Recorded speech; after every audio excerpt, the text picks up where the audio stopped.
Dieu ne veut pas que tu fasses 21 jours de prière sur une montagne complètement affamée pour que tu descendes.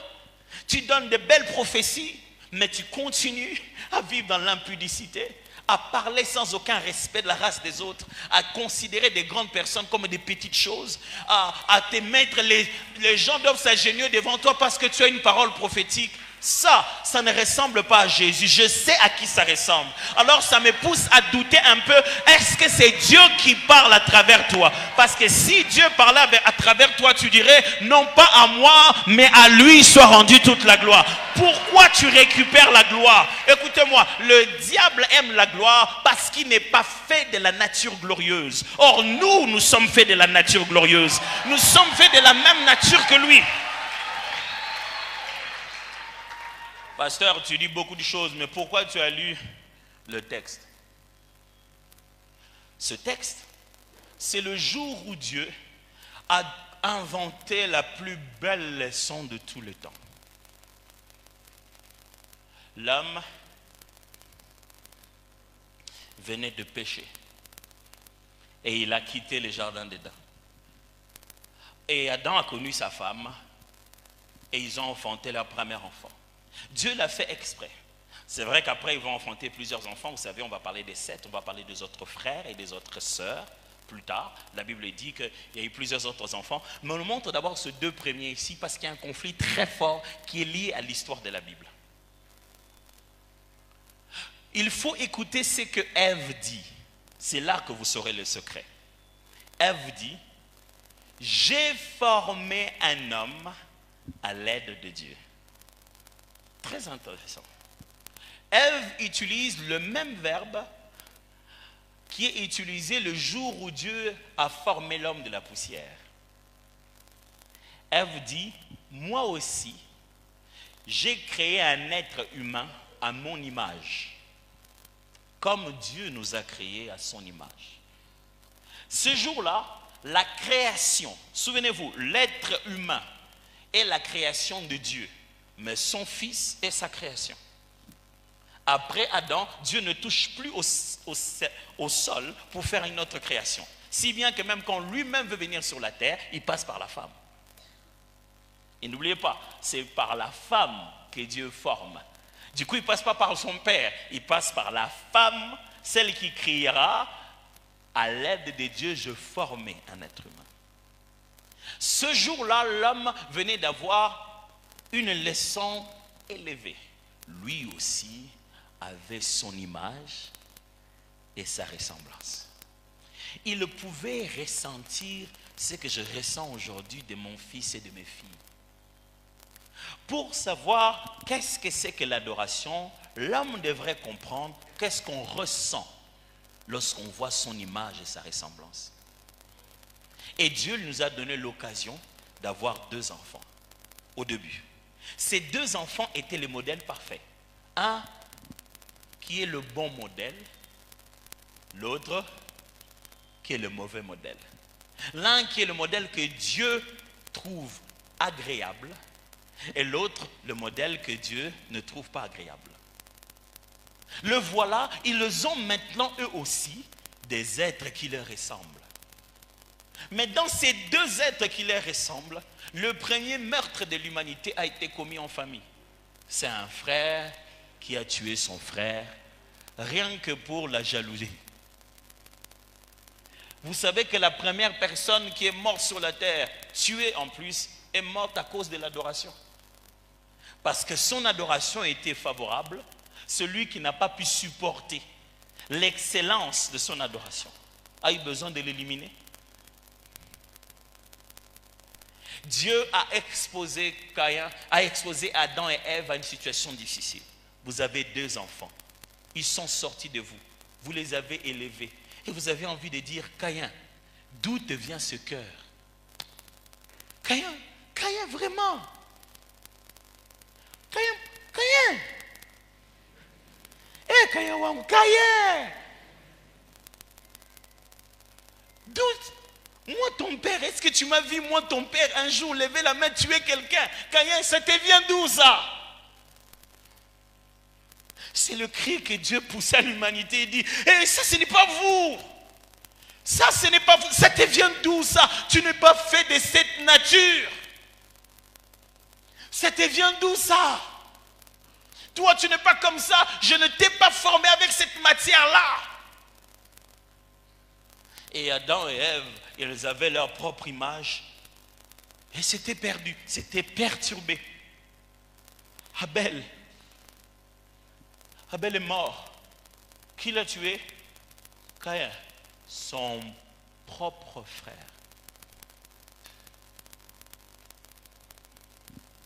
C'est pour cette raison, frères et sœurs, nous vivrons toujours dans ce monde. Chaque fois que tu tenteras d'être comme Jésus, les commentaires sur YouTube ne seront pas toujours bons. Chaque fois que tu tenteras d'être à l'image du Père, quelqu'un finira toujours par te tuer. Quand le modèle parfait est venu pour restaurer l'image authentique, il a vécu au milieu de nous sans rien faire de mal à personne. Il était là en train d'aller de lieu en lieu, guérissant les malades. Mais les gens ont eu une idée géniale, le tuer à la croix de Golgotha. Parce que les autres ne supportent pas l'authenticité. On ne supporte pas de voir quelqu'un qui veut être droit. On dit, qu'est-ce qu'il veut montrer? Ah, toi tu veux montrer que toi tu ne voles jamais. C'est toi le saint ici. Il faut finalement que quelqu'un soit saint. Mes frères et sœurs, si tu fléchis tes genoux, tu pries en parlant langue, en disant à Dieu, oh Père, tu es un Dieu puissant, tu es un Dieu merveilleux, et tu te lèves là-bas, tu ne vas pas vivre comme lui est puissant et merveilleux, tu n'es pas en train d'adorer. Mais si en sortant là-bas, tu vis l'amour qu'il t'a montré, la puissance qu'il t'a donnée, l'authenticité de ta foi, tu marches selon les normes de Christ, avant de dire un mot, ton silence adore. Il est temps d'adorer, pas de jouer de la musique. Il est temps d'adorer, pas d'impressionner les hommes. Il est temps d'adorer. Écoutez, un adorateur fonctionne à 100% à tout moment. Paul le dit ceci, que tu manges, que tu boives, que tout ce que tu sois en train de faire, manger mon frère, manger. Boire mon frère, boire. Il dit tout ça, ce soit pour la gloire de Dieu. Un adorateur n'a pas de temps mort de l'adoration. Qu'il dorme, qu'il mange, qu'il marche. Tout ce qu'il fait est exclusivement adoration. Quand tu causes avec lui, il adore. Quand il écrit sur WhatsApp, il adore. Quand il laisse un commentaire sur Facebook, il adore. Mais vous voulez qu'on cherche vos commentaires sur Facebook? Non, Dieu n'est pas dans Facebook. Ça, c'est entre nous. L'adorateur n'a pas de vie privée. C'est tout ce qui est en moi. Tout ce qui est en moi qui bénit son saint nom. L'adoration n'est pas un cantique. C'est un style de vie. C'est un style de vie agréable à Dieu. Quel est le style de vie agréable à Dieu qu'on connaît? Ah tiens, Jésus. C'est pour ça Jésus à la fin, au lieu de dire aux disciples, allez, faites de toutes les nations des adorateurs, il les a plutôt dit, allez, faites dans toutes les nations des disciples. Pour dire qu'un disciple accompli est automatiquement un adorateur. Paul n'a pas eu peur de dire, soyez mes imitateurs, comme je le suis de Christ. Alors, mes frères et sœurs, comprenez que la crise actuelle n'est pas une crise d'inspiration de belles chansons à chanter. C'est une crise d'identité. Si les commerçants vont dans la présence de Dieu en quête d'un cantique à vendre, ils vont trouver des cantiques à vendre. Mais quand les amis entrent, les enfants vivent dans la maison du Père, ils vous chanteront les chansons de leur maison. Pas les cantiques à vendre. La crise que nous avons aujourd'hui, ce n'est pas la crise de la recherche d'onction. Oh, les gens, non. Combien de gens ne tombent-ils pas? C'est la crise de l'identité authentique. De celui qui est devant, derrière, à gauche, à droite, en présentiel, en ligne, qui est toujours le même adorateur. J'ai une question à te poser. Qui est-ce que tu es devenu?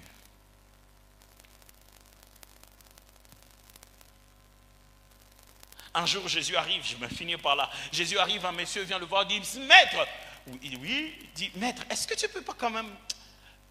J'aime comment un comédien dit, distribue-moi avec cet enfant. Il dit, est-ce que tu ne peux pas nous aider à fixer cette affaire avec mon frère et moi au sujet de l'héritage?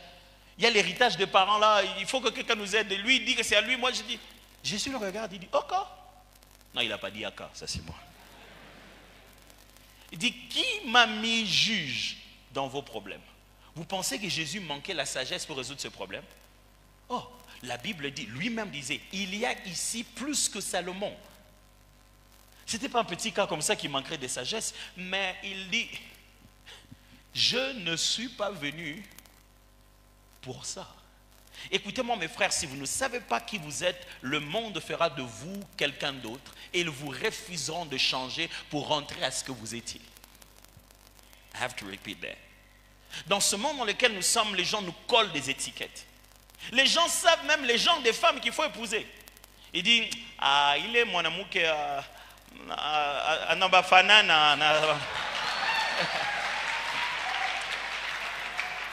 J'étais à des doigts de bien dire ça bien. Il dit, mais cette jeune fille-là, vraiment, c'est pas pour lui. Hein. Vraiment, lui, le frère Robert, les gens des femmes pour le frère Robert. Comment tu connais les gens des femmes de frère Robert? Comment, à partir de quand? Depuis quel moment? Le monde dans lequel nous sommes nous connaît tellement qu'ils nous ont déjà donné une destinée. Le monde nous propose ce qu'on doit être. Il dit à Jean, dis-nous qui tu es. Es-tu Élie ou l'un des prophètes? Oh, attendez que je vous dise ce que je suis. Vous avez déjà une liste de ce que je peux être. Le monde ne s'attend pas que tu sois quelque chose qu'ils n'ont jamais connu. Ils ont déjà des boîtes. Ils veulent te mettre dedans. Et surtout les gens comme nous. Tout le monde va te rappeler, pasteur, attends, tu n'étais pas comme ça. Vous pensez que je vis pour être ce que j'étais? C'est que vous n'avez pas compris le perfectionnement de ça. Donc, ça veut dire, je reste tout le jour pour être ce que j'étais. Oh, même vous n'étiez pas ce que vous étiez. Pourquoi vous avez peur du changement? Je vis toute ma vie pour me perfectionner de plus en plus à devenir comme Jésus. Or, quand tu deviens comme Jésus, tu cesses d'être sucré dans la bouche des gens. Tu commences à devenir amer parce que tu commences à devenir gênant. Plus tu te rapproches de la croix, plus tu perds l'unanimité. Mes frères, qui êtes-vous devenus? Jean l'a dit, je ne suis pas tout ça. Moi, je suis la voix de celui qui crie dans le désert. Est-ce que vous savez qui vous êtes? Parce que quand je vous rencontre au cours de route, vous ressemblez à un coach là qu'on montre sur Facebook. Les choix de vos habits, vous ne vous habillez même pas avec vos convictions intérieures. Vous vous habillez avec ce que vous voyez seulement là dehors. Vous êtes devenu qui? Non, pasteur, je suis comme ça. Vraiment, j'ai beaucoup de blessures. Les gens m'ont beaucoup blessé dans la vie. Vraiment, toute votre destinée va être totalement tordue à cause d'un fiancé qui, à la dernière minute, a épousé une autre personne. C'est comme ça que tu es devenu. Tu ne sais même plus prendre soin de toi-même, pasteur. J'étais vraiment choqué. J'ai vraiment choqué. Quand tu me vois comme ça, j'étais belle. Mais regarde, les soucis m'ont rendu comme ça. Arrête ça, arrête ça. Oh. C'est quoi cette affaire?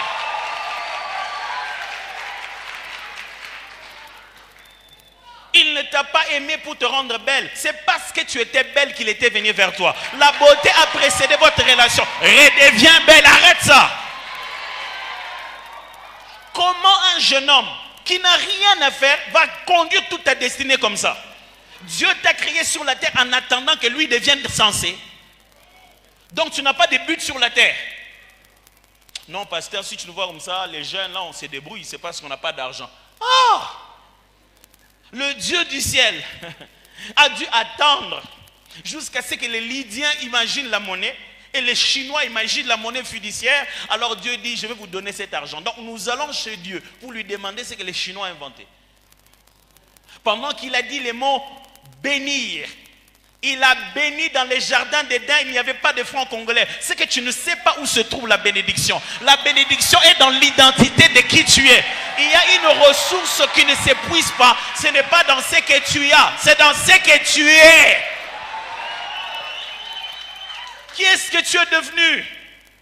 Il y a ceux qui veulent devenir leur diplôme. Écoutez-moi, vous ne deviendrez rien avec votre diplôme. Votre diplôme ne fait que rendre meilleur ce que vous êtes déjà. Le diplôme n'est pas une fin en soi. Ce n'est pas en finissant votre diplôme que vous deviendrez. Non. C'est parce que vous avez cet élan normal. Ce qu'on appelle, ce que Howard appelle l'intelligence verbo-linguistique. Vous avez l'art oratoire. C'est pour cette raison, vous avez les mots faciles, la rétention rapide. Vous avez la motivation de défendre les gens. Vous aimez rétablir les choses dans leur droit. C'est pourquoi vous allez faire le droit. Mais la faculté de droit ne fera pas de vous un avocat. C'est l'avocat qui est en vous qui va s'aiguiser dans la faculté de droit. Vous aurez eu autant de diplômes, vous ne les deviendrez jamais. J'oublierai jamais, je connaissais un couple quand je grandissais chez nous. La femme, le mari, d'abord c'était un homme et il s'appelait Bibiche. Et la femme s'appelait Blaise. J'ai jamais su comment. Donc, tout le temps c'était comme ça, on confondait les noms. Et l'homme, il avait une licence en droit et il vendait en pharmacie. Et il le vendait en pharmacie et il faisait même des prescriptions. C'est-à-dire, tu arrives, il dit, qu'est-ce que tu as? Je dis, non, pas ça, il faut prendre plutôt Papavérine. Il était bon, les gars. Je me dis, mais qu'est-ce qu'il est allé faire en droit? Moi aussi, je me demande, qu'est-ce que tu fais là-bas? Il n'y a rien qui fait mal à Dieu, qui t'est créé pour être toi et tu passes toute ta vie à être quelqu'un d'autre. Dépense des ressources inutiles. J'ai voulu faire quelqu'un d'original, quelqu'un d'unique, d'authentique. Et toi, tu passes tout ton temps à être quelqu'un d'autre. Je viens de vous expliquer avec d'autres mots ce qu'on appelle adorer en vérité. Adorer Dieu en vérité, c'est vivre authentiquement, selon l'image qu'il a créée en nous. Frère,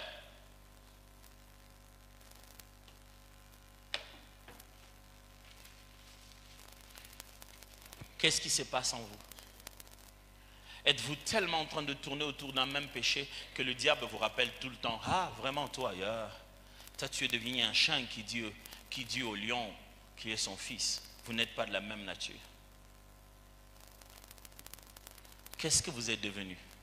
Êtes-vous tellement en train de souffrir en vous-même en vous disant, si vraiment j'étais comme Dieu, ma vie ne serait pas comme ça?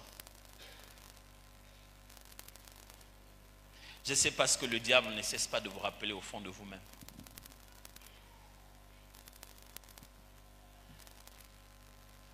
Je ne sais pas, là où vous n'arrivez pas à vous relever.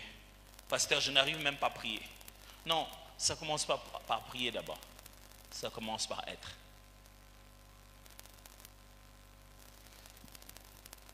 Pasteur, j'ai tellement souffert. J'ai tellement souffert. Je sais. Mais si tu oublies qui tu es, tu ne sauras même pas prier. Parce que pour prier, tu dois prier par rapport à qui tu es. Écoutez comment Jésus priait, dit, Père, je te rends grâce de ce que tu m'exauces toujours. J'ai prié juste à cause de... Il savait qui il était. Le diable se bat tout le jour avec toi pour que tu oublies ton identité. Ne te définis pas par une voiture qui a été inventée il n'y a pas longtemps.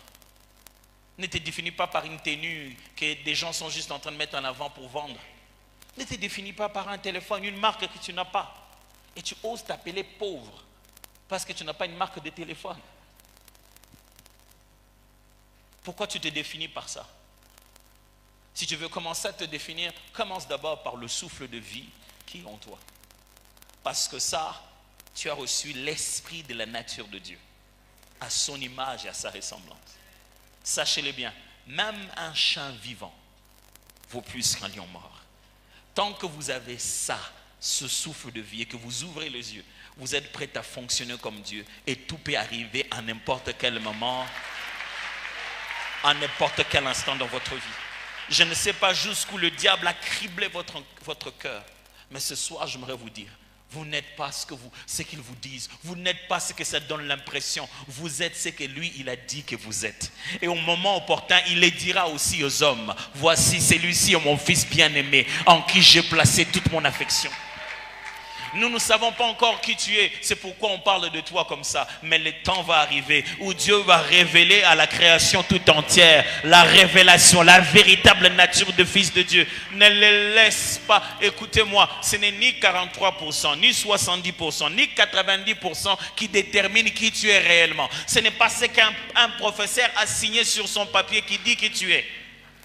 Vous connaissez tous l'histoire d'Albert Einstein. Vous connaissez tous la cote que son prof lui avait donnée. Écoutez-moi, ce que vous avez en vous, ce n'est pas ce qu'il y a dans le papier du prof. Oh, je vous assure, ce n'est pas ce qui est dans le papier du prof. Il y a des gens qui sont juste mauvais. Ils ne sont pas mauvais, ils sont au mauvais endroit. Il y a des gens qui sont de bons goalkeepers. Ils sont bons à tenir le ballon à la main. Mais vous avez fait des numéros 10. Dès qu'on lui donne le ballon, et vous vous sifflez. Ce n'est pas sa faute, vous l'avez mis au mauvais endroit. Ma prière, c'est que Dieu te replace là où tu devais être pour que tu redécouvres qui tu es en réalité.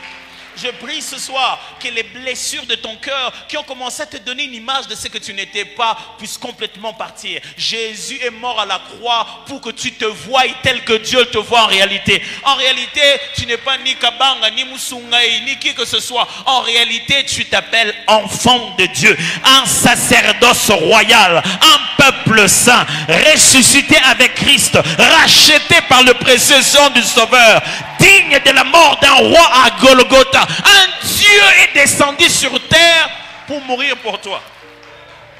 Ça, c'est le véritable toi. Non, toi tu n'es pas en non. Tu sais, dans votre famille, on a tellement tout empêché à tout le monde. Tout le monde est vraiment complètement lié. Vous n'irez pas loin. Vraiment, il faut qu'on fasse beaucoup de prières. Quand ils finissent de t'expliquer ça, dites-lui, oui mon frère, c'est vrai. Mais regardez bien. Le gars qu'il y a dans la bouteille, on se ressemble beaucoup. Mais ce n'est pas moi. On se ressemble beaucoup. Mais ce n'est pas moi. Après, il va te dire, non, vous êtes seulement comme ça. Vous ne croyez pas à la délivrance. Si. Si je ne crois pas à la délivrance, comment je te dis que ce n'est pas moi? C'est parce que je sais que j'étais là. Mais il est venu, il m'a transféré dans le royaume de fils de son amour. Écoutez-moi, il n'y a pas plus puissant que la méthode psychologique de l'ennemi de te faire croire que tu es un esclave.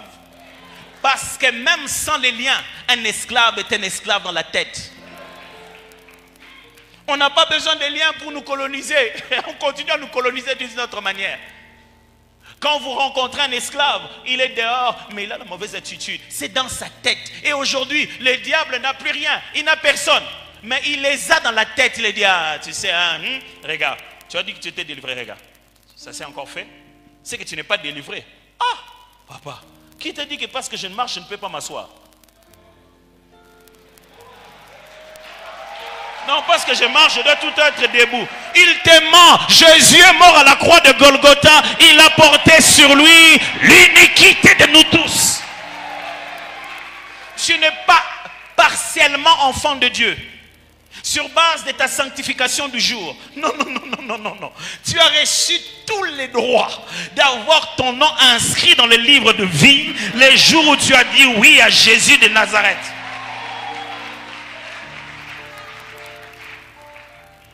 Jésus est mort parce que c'était les liens de famille en tout cas. Il était lié parce que dans toute sa famille, en plus on dit son sang crie plus celui d'Abel. Donc c'est un lien qu'il a poursuivi qui devait toujours mourir. Écoutez-moi, ce n'est pas parce que tu as Jésus que tu ne souffrirais pas. Non, la souffrance fait partie de la formule qui bâtit en nous l'identité divine. Écoutez-moi, il faut que l'on souffre. C'est une façon, ça fait partie... Mon frère, si on a mis les sels, ça a un but. Et s'il faut peaufiner en nous la nature de Dieu dans ce corps, il faut que ce corps souffre. C'est pourquoi on le fait gêner. Le processus de la souffrance du corps améliore la manifestation de la divinité.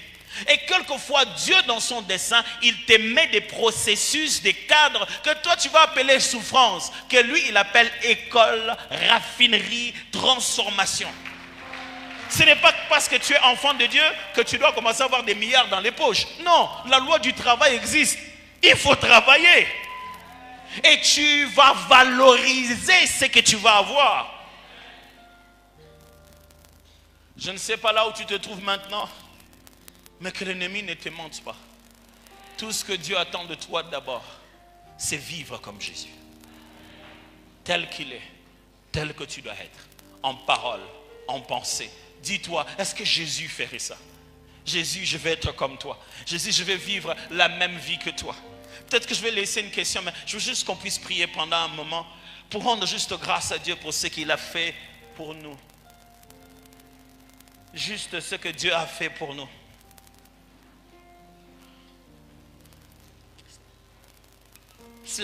Est-ce qu'on peut rendre grâce à Dieu, lui juste lui dire, Seigneur, merci pour l'œuvre de la croix. Merci d'avoir fait de nous ce que nous sommes devenus.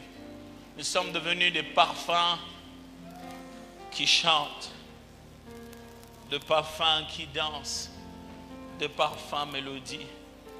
Nous le sommes devenus. Mon frère, la beauté de l'école d'adoration, c'est qu'on enseigne et on pratique et on vit en profondeur ce que Dieu nous a donné de vivre. Commence à bénir Dieu pour la mort de Jésus à la croix, pour le fait que si tu sois devenu enfant de Dieu. Mon frère, si tu ne sais pas apprécier l'œuvre de la croix, tu vas devenir juste un amoureux des démons. Ce n'est pas le moment de louer le voleur, c'est le moment de glorifier le Sauveur. Je te bénis, Jésus, d'avoir fait de moi ce précieux parfum. Un parfum pour toi, un parfum qui chante, un parfum qui danse, un parfum qui glorifie ton nom. C'est ce genre de personne que je suis devenu ce soir. Ce parfum de bonne odeur.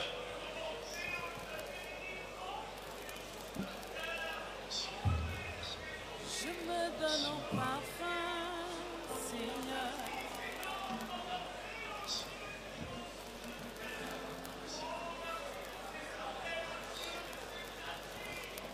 Souviens-toi, tu n'es pas ce que l'ennemi te rappelle chaque jour.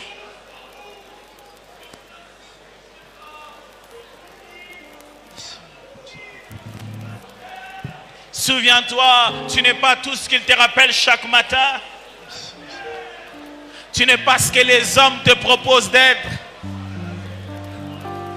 Tu es à son image et à sa ressemblance.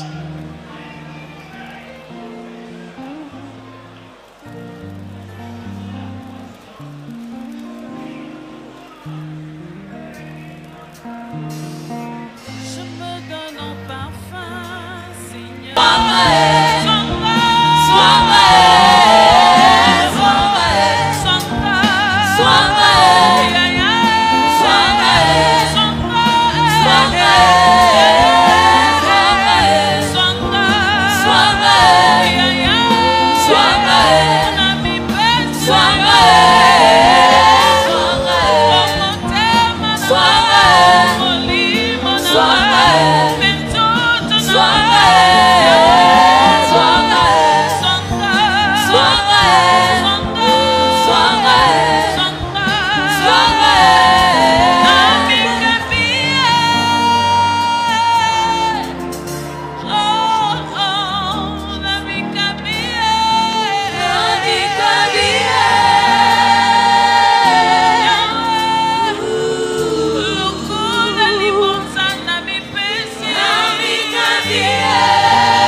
Je me donne tout à toi, un parfum qui chante, un parfum qui danse.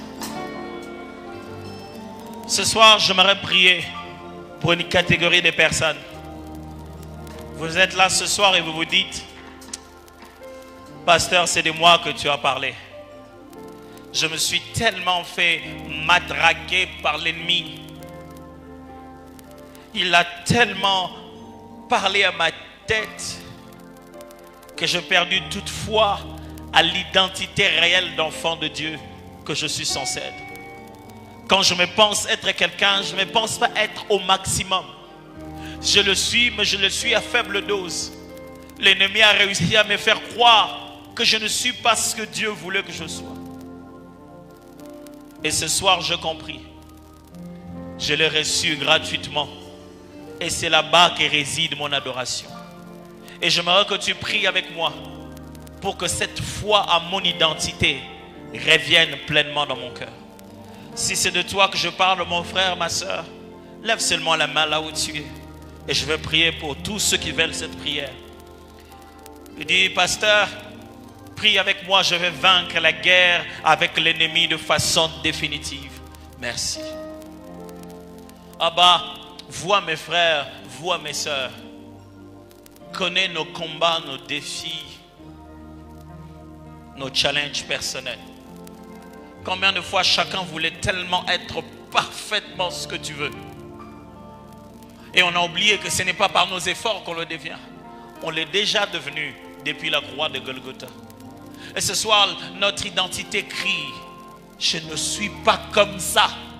Je ne suis pas fait de cette matière. Notre véritable identité crie. Et c'est pour ça, ce soir, je déclare une libération totale de la manifestation de notre identité. Plus d'esclaves au nom de Jésus. Plus d'esclaves, plus d'esclavage au nom puissant de Jésus. Père, je prie que ton esprit fasse cette œuvre de conviction profonde, de sanctification authentique, de transformation intégrale. C'est un culte, j'aimerais qu'on nous trouve les paniers des offrandes pour qu'on puisse offrir. C'est ce qu'on m'a rappelé. Voilà. Ok. On a dit ceci plutôt. Les Gaëls vont chanter. Et le panier va. Est-ce que le panier passe ou bien il se tient à un endroit, les gens se déplacent? Il va circuler? Super. Le panier peut circuler alors. Seigneur, te prions pour ces offrandes que nous avons amenées dans ta maison. Que ça soit utile à ta gloire, au nom précieux de Jésus. Amen. Pendant que les paniers des offrandes circulent, je vais prendre une question ici, une là-bas, et puis c'est fini. Je vais prendre toutes les trois questions directement. Je vais répondre en un coup et on aura donné les annonces. Parce qu'il faut que vous sachiez c'est quoi la prochaine étape. Le premier qui lève la main, le premier, voilà, mon frère, venez, ici devant. Au-dessus là-bas, est-ce qu'il y a quelqu'un qui... Oui, mon frère, venez. Oh, il y en a un qui court. Il y en a un qui courait déjà, désolé. Il courait déjà. Ok. Dehors, j'aimerais qu'on prenne aussi quelqu'un. Là-bas, dehors, il y a des gens. Hein? Mais je n'arrive pas à le voir. Est-ce que vous pouvez prendre une sœur qui veut poser une question? Faut mieux que ce soit une sœur.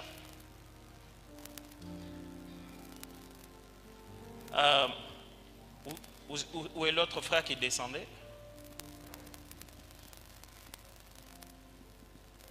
Si on a trouvé la sœur, elle peut entrer, mon frère. Allez-y, posez la question. Nous continuons à donner nos offrandes. Les paniers qui viennent vers vous, ce n'est pas pour passer aux voisins. C'est pour mettre l'offrande et envoyer chez les voisins. Allez-y. Merci pour cette opportunité. Je dirais, c'est un plaisir. Ma question, j'avais une préoccupation suite à l'enseignement. Je dirais, vous êtes l'une des personnes que je suis beaucoup les enseignements. Sur ok. On attend vraiment la question. Vas-y, s'il te plaît. Vous m'excuserez. Alors, c'est quoi le problème? Ma question repose sur un fait, sur le fait que on a la connaissance. Parce que la plupart des choses que vous venez de dire ici, ce n'est pas tout à fait nouveau. Ce sont des choses, des fois qu'on connaît déjà. Et des fois qu'on nous enseigne plusieurs fois. Mais ce que j'aimerais savoir, et que vous puissiez nous expliquer, pasteur, c'est que maintenant, qu'est-ce qui fait à ce que, quoique l'homme ait la connaissance de ce à quoi il est, ou de l'objectif, ou de ce à quoi il est appelé à faire, mais l'homme n'arrive toujours pas à faire ce qu'il faut, quoique il y ait la connaissance. Merci, c'est ça ma question. Je comprends, malgré la connaissance, comment on n'arrive pas à faire ce qu'on sait. Merci. Donnez à la sœur d'abord, par galanterie, s'il vous plaît. Oui, allez-y. Bonjour, pasteur. Bonjour, est-ce que tu peux monter ton micro, s'il te plaît? Plus proche, voilà. Ok, mon nom est Lucie Tuité. Ma question est de savoir comment faire pour se libérer des chaînes qui nous obligent à être loin de Dieu. Okay. Parce que malgré qu'on connaît la parole, malgré qu'on lit la Bible, malgré qu'on va à l'église, il arrive des fois qu'on n'arrive pas à sortir d'un certain cadre de vie qui nous empêche de s'approcher de Dieu. Merci. Ta question est applaudie, ça veut dire que c'est la question de plusieurs. Oui, on prend, frère, oui. Bonsoir, docteur. Oui. Mais tu sais, Lucie, c'est ça? Comment on s'appelle déjà? Lucie? Oui, vous pouvez aller vous rasseoir, ou peut-être là, quelque part, pour que vous ne restiez pas debout. Ouais, oui, vous aussi. Allez-y. Une question. Voilà, docteur, vous avez dit que, j'ai aimé ce que vous avez dit, Dieu a créé l'homme pour que ce dernier puisse l'adorer. Et j'ai lu ça dans beaucoup d'ouvrages, seulement dans ces ouvrages, on n'a pas justifié cela.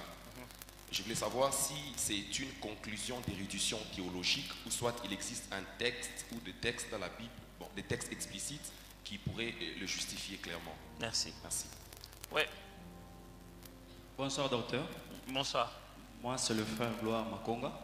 Je voulais demander un éclaircissement par rapport, ou bien une interprétation par rapport au livre de Jean 4, 23 qui nous parle d'adorer Dieu en esprit et en vérité. Par rapport à cela, qu'est-ce qu'on peut retenir de manière brève par rapport à cela? Ok, merci beaucoup. Alors, je réponds rapidement à la question de Jean 4, 23, 24, adorer en esprit, en vérité. C'est pour cette raison qu'on a toute une école d'adoration. Si tu me demandes de t'expliquer tout ça là en 2 minutes, ça va être quand même un peu assez long. Je m'évite souvent de faire le résumé du résumé du résumé. Après, les gens retiennent tellement peu et ils croient que c'est tout. Mais ce que je peux dire simplement, que tu dois savoir que la démarche de Jésus était de démontrer à la femme samaritaine que l'adoration n'était pas un lieu. Parce que la femme disait, ils avaient les débats, est-ce qu'il faut aller adorer Dieu sur cette montagne, à Mont Garizim, ou bien à Jérusalem? Et Jésus lui dit, ce n'est ni ici ni à Jérusalem qu'il faut adorer le Père. Il dit, Dieu est esprit. Il faut que ceux qui l'adorent, l'adorent en esprit, en vérité. Il voulait d'abord connecter l'adoration à la personne de Dieu et non à un endroit. Alors on devra adorer Dieu en esprit, qui veut dire que dans la véritable nature de qui nous sommes. Il y a plusieurs façons d'expliquer ça dans la Bible. Ça parle de naître de nouveau, d'être conduit par le Saint-Esprit, de le faire par l'homme intérieur, qui est notre esprit.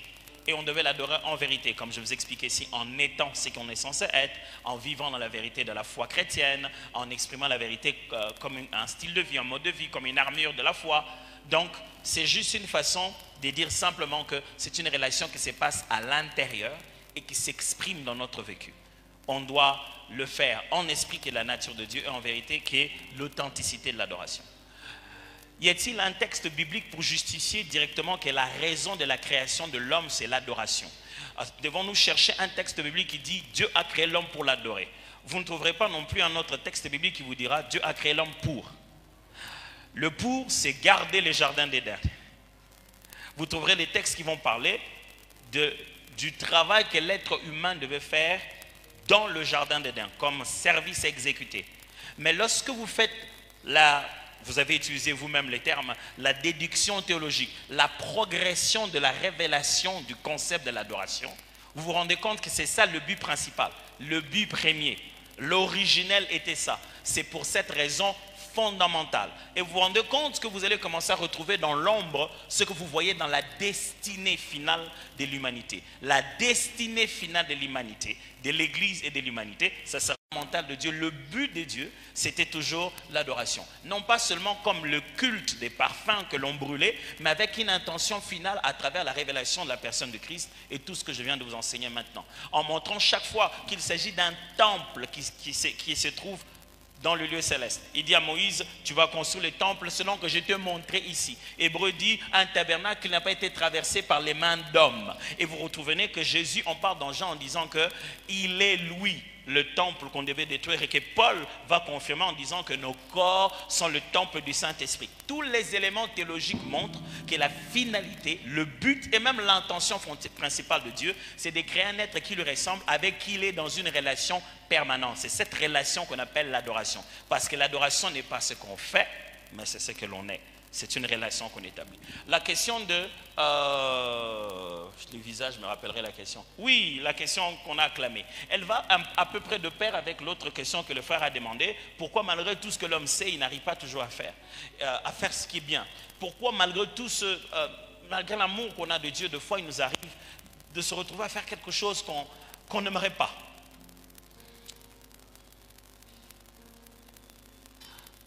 Je ne sais pas. Voilà ce que la Bible nous dit par contre. La Bible nous dit que nous sommes nés de nouveau, nés d'esprit. C'est-à-dire que la première transformation qui a en lieu en nous est parfaite, mais elle n'est pas au niveau encore des autres expressions, de d'autres aspects de notre être. La Bible considère l'homme comme bipartite d'état et tripartite de fonctionnement. C'est-à-dire que l'homme est fait de 2 en tant qu'état, de 3 en tant que fonctionnement. Il est fait 2, c'est-à-dire qu'il est homme extérieur et homme intérieur. La Bible utilise plus l'idée de l'homme intérieur et donc par déduction l'homme extérieur. C'est-à-dire l'aspect intérieur de l'homme qui est invisible et l'aspect extérieur qui est les gestes qu'il pose. Et la Bible montre que dans son fonctionnement, l'homme est tripartite. Comme Paul en parle dans Thessaloniciens, on est esprit, âme et corps. Et lorsque Jésus-Christ vient nous apporter le salut va d'abord toucher notre homme intérieur. Celui qui est directement en connexion avec Dieu. Le salut, c'est une réconciliation. Nous qui étions morts, il nous a ramenés à la vie. Okay? Lorsque nous étions encore pécheurs, Christ est mort pour nous. À ce moment-là, notre homme intérieur est reconnecté à Dieu. C'est pourquoi nous sommes nés de nouveau, mais nés d'esprit. À partir de ce moment, la parole de l'esprit de l'homme devient capable de percevoir la parole de Dieu, qui est, je vais utiliser un terme médical, le médicament qui va permettre de réactiver la nature de Dieu au niveau de l'âme et du corps. Maintenant, on reçoit dans l'esprit pour commencer à exprimer dans l'âme et dans le corps et manifester la pleine nature de Dieu. Malheureusement, l'âme et le corps ne reçoivent pas de la même manière. L'esprit est illuminé, c'est-à-dire elle reçoit sans savoir le processus. Le jour où tu as cru au Seigneur Jésus, tu ne peux même pas m'expliquer qu'est-ce qui t'avait exactement convaincu. Mais tu étais convaincu. C'est comme ça que l'esprit reçoit les choses. Mais l'âme ne reçoit pas ça comme ça. Il doit bâtir un caractère. Et ça passe par la souffrance, l'interprétation des émotions. Alors la vérité de la parole va dans ton esprit et tu commences progressivement à travers le quotidien, le vécu de tout le jour. Tu as ce combat entre ce que tu sais que tu es et ce qui se manifeste en toi. Il y a tout le temps cette tension. Paul dit c'est Dieu qui a fait ça comme ça. Pour qu'on soit jamais tout à l'aise. Il y a la tension de ce qu'on veut et ce qu'on ne veut pas. C'est ce combat-là qui te permet petit à petit à asseoir ce que la Bible appelle le fruit de l'esprit. L'esprit qui est en toi va maintenant commencer à manifester le fruit. Et ces fruits-là sont des caractères, des qualités, l'amour, la patience. La patience, on ne reçoit pas ça en prière. La patience, on reçoit ça quand la ligne des singes-là est longue. Et qu'on a dit attendez. Ça, ce n'est pas à Dieu de voter à ta place. C'est à toi d'accepter de mourir. Ce que nous n'aimons pas, c'est crucifier le vieil homme. La douleur que ça fait, c'est ça que nous n'aimons pas. Et donc, du coup, l'homme nouveau et le vieil homme, on commence à ressentir comme un combat. C'est un processus continuel au-dedans de nous. On s'améliore au fur et à mesure. Il y a des choses aujourd'hui dans ta vie que tu as vaincues complètement, donc tu ne te rends même pas compte depuis quand tu l'as vaincu. Mais il y en a d'autres que tu vois, là tu te dis, mais non, il faut que je finisse ça. L'erreur, c'est de croire qu'il faut absolument que tu te concentres à ça pour que tu changes. Non, c'est des fois juste faire des péréquations. Concentre-toi à ça, ça va automatiquement s'équilibrer. Quand on se concentre tellement sur nos faiblesses, on les multiplie.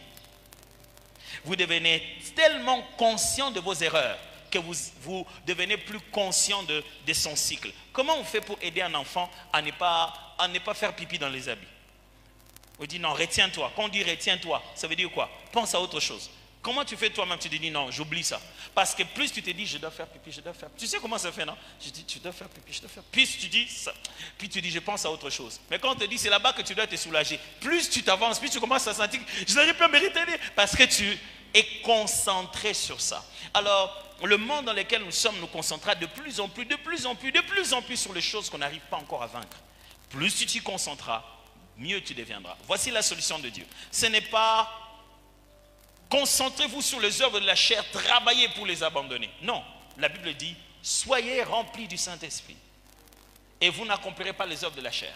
Dans le grec, le verbe qui est utilisé est un verbe de cause à effet. Littéralement, ça veut dire ceci. Soyez remplis du Saint-Esprit, alors automatiquement, vous n'accomplirez pas les œuvres de la chair. Il n'y a pas quelque chose qui s'appelle ne pas accomplir les œuvres de la chair. Ça n'existe pas. Ne pas accomplir les œuvres de la chair, c'est le revers de la médaille dans l'idée d'être rempli du Saint-Esprit. Quand tu commences à apprendre la vie d'être rempli du Saint-Esprit, automatiquement, tu ne sais pas même à quel moment les œuvres de la chair commencent juste à...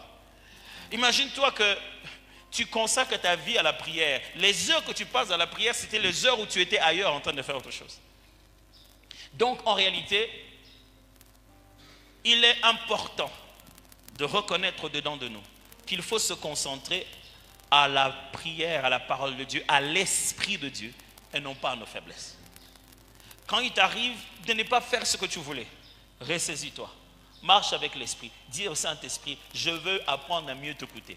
Chaque fois qu'on s'est dessus nous-mêmes, on a juste été têtu. Tu te rendras compte à un moment donné, l'Esprit avait parlé. Il avait mis une petite conviction, mais tu t'es entêté. Alors, si tu me dis, pasteur, tout le jour, je plonge dans cette eau pour me laver, comment faire pour ne plus me plonger? Ah, attends vous-même. Quelle est la réponse? Arrête de plonger. Alors, comment je dois faire pour arrêter de plonger? Va jouer au foot. Quitte à côté de l'eau. Tu ne plongeras pas. Ça va? Alors, donc, la dernière question, c'était... Oh ouais, j'ai répondu aux deux questions, justement. En faisant ça, alors, on ne devient pas notre connaissance. Le savoir, la Bible dit ça, Paul le dit, la connaissance enfle. Si ce que vous savez, ce n'est que pour votre tête, ça vous gonfle. Entre ce que vous savez et ce que vous vivez, c'est pour ça qu'existent les exercices spirituels. Vous voyez tout ce que je vous ai dit, si c'était intéressant, vous allez dire, waouh, c'était fort. Mais si après, vous n'y pensez pas, si ce soir, vous ne mettez pas ça comme un sujet de prière, le petit moment où on a prié en chantant, si ça ne devient pas quelque chose pour lequel vous cultivez un style de vie, si vous n'enfoncez pas ça dans la prière, si vous ne mettez pas ça dans le jeûne, si vous ne mettez pas ça dans un temps de prière la nuit, si vous ne vous concentrez pas à ça, ça n'ira pas jusqu'à la racine. Ça sera une belle prière d'aujourd'hui et ça ne se transformera pas en caractère. L'écart que vous sentez entre l'information et les vécus se comble par les exercices spirituels. Vous devez prendre ce que vous avez reçu, l'arroser par la prière, l'enseignement, la méditation, l'intentionnalité. Papa là nous racontait une histoire pour que je finisse par là. Un jour, il disait, il avait demandé à Dieu de l'apprendre les fruits de l'esprit, le fruit de la patience. Il demandait tellement à Dieu, Dieu lui a dit, tu veux devenir patient? Ok, je vais te montrer. Et il est allé un jour à la banque, vous savez à l'époque, la banque centrale. Il était là sur la queue en train d'attendre son tour. Et puis il y a une dame qui lui dit, vraiment, parce que vous pouvez m'excuser, est-ce que je peux entrer juste devant? Je suis vraiment pressé. Oui, allez-y, allez-y. Laisse la dame entrer. Et puis il voit un gars qui vient en Suisse sans rien demander. Il vient, il entre. Il dit dans son cœur, il dit, oh, lui il est entré, il a demandé comment. Ça a commencé à monter un peu. Et puis il voit un autre gars qui entre, il dit, oh, c'est quoi? Et puis le troisième dit, hey papa, c'est quoi? Vous tous vous commencez seulement à couper. Et puis il dit, c'est à ce moment-là que Dieu m'a dit, Alain, patience. Il dit, ah! L'école de Dieu n'est pas une école théorique. Si Dieu veut t'apprendre la patience, tu auras mal. Et l'écart qu'il y a entre ce qu'on sait et ce que l'on vit se comble par les exercices spirituels que l'on fait pour intentionnellement arroser ce qu'on a reçu dans notre esprit. Je dis, je vous remercie. Je donne la parole pour les annonces.